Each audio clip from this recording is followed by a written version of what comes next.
Assalamualaikum warahmatullahi wabarakatuh. Waalaikumsalam. Jumpa lagi di Al Misbah Channel. Nah, kali ini saya akan membahas masih di dunia bisnis. Dan kali ini temanya adalah pengalaman seorang medis. Oke lah, saya sebut dokter gitu ya.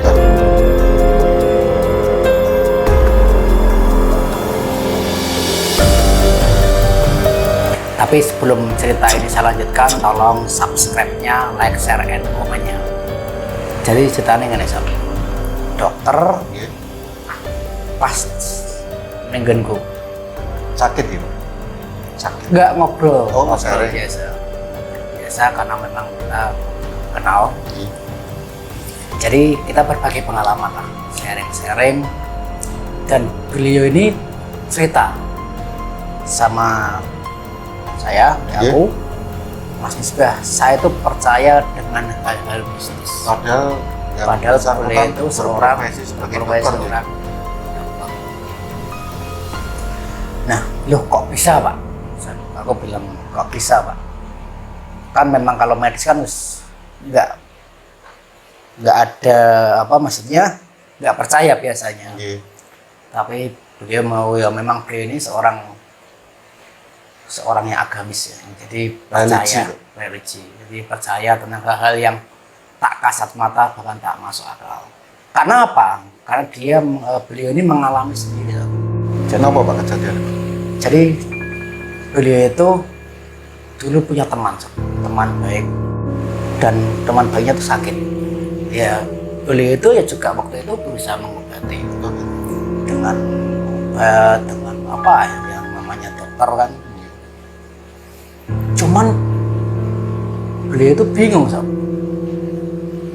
Loh, tak obati pakai obat dokter terus sampai ya pokoknya cara-cara medis lah dilakukan maksimal Dilakukan. tapi belum ada hasil, dan hasilnya nggak ada. Berarti misalnya tes lab apa ronsen nggak ada, sampai bingung loh kok nggak ada penyakitnya, dan itu mengalami kesakitan yang luar biasa dan cukup lumayan lama. Nyun sewu apa? Sakitnya seperti apa Pak? Kronisnya itu apa? Iya, Tidak kalau bisa nggak bisa gerak, nggak bisa apa-apa, merasa tiap hari itu mengeluh kesakitan yang luar biasa. Dan akhirnya temennya itu meninggal. Nah, waktu temennya meninggal itu, ya namanya orang meninggal biasa, dia istilahnya disuceni, jenazahnya itu dimandikan. Dan karena memang beliau ini baik sama yang meninggal, jenazah kan biasa lah, jenazah wong ikut derek nganu gitu. Ya merawat jenazahnya, bahkan ikut apa memandikan jenazah sing mangku jenazahnya. Nah, itu yang terjadi apa sih? Apa Pak?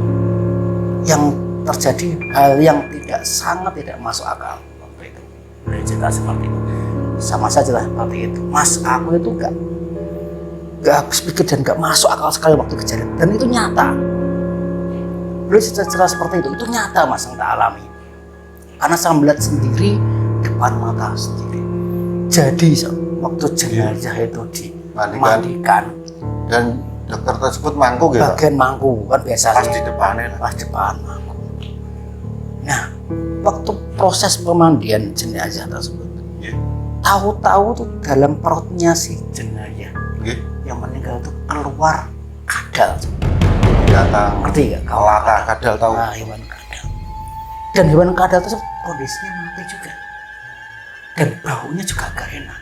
Itu keluar dari perutnya jenazah yang dimandikan tadi ya. Ya kan nggak masuk akal. Terus Cara ke proses pemandian. nggak masuk akal. Nah, tahu-tahu itu perutnya tuh ada keluar kadal dengan kondisi sudah busuk, mati.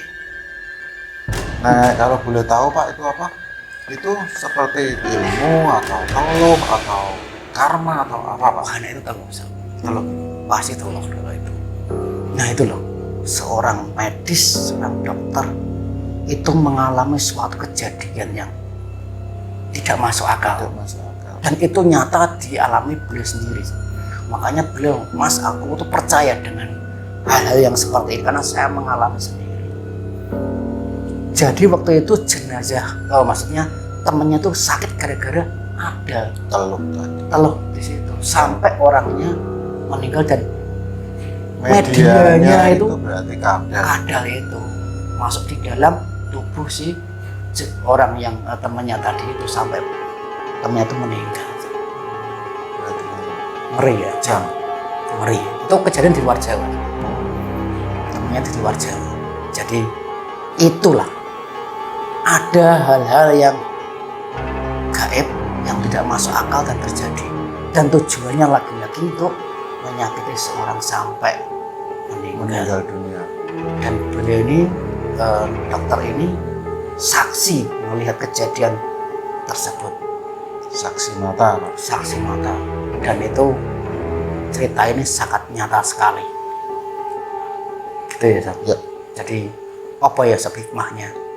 Hikmah yang didapat dari kejadian tersebut adalah teluh memang benar-benar nyata dan Nyata. ada, Pak. Dan ya bagaimana juga itu teluh kan energi negatif. Iya. Makanya kita kalau dengan kondisi